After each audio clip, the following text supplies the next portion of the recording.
একবার নবীজি সাহাবীদেরকে নিয়ে বসেছিল। হঠাৎ এক লোক এক ঝুড়ি আঙ্গুর ফল নিয়ে আসলো। তারপর নবীজিকে দিল। নবীজি একটা একটা করে সবগুলো আঙ্গুর ফল খেলো। এরপর মুচকি হাসি দিল। এরপর লোকটা খুশি হয়ে চলে গেল। এরপর সাহাবীরা প্রশ্ন করলো যে, হে আল্লাহর নবী, আপনি তো কখনো কোনো জিনিস পেলে আমাদেরকে না দিয়ে খান না, আর যে সব একা একা খেয়ে ফেললেন, আমাদের কাউকে তো দিলেন না।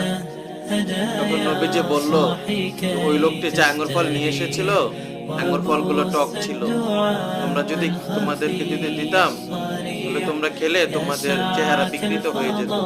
লোকটি বুঝে যেত তার আনা আঙ্গুর ফলগুলো ভালো হয়নি। তখন লোকটি খুব কষ্ট পেত।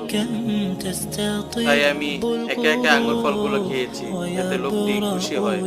সে আমার জন্য এত কষ্ট করে আঙ্গুর ফলগুলো নিয়ে এসেছে। আমি তার মনে আঘাত করতে চাই।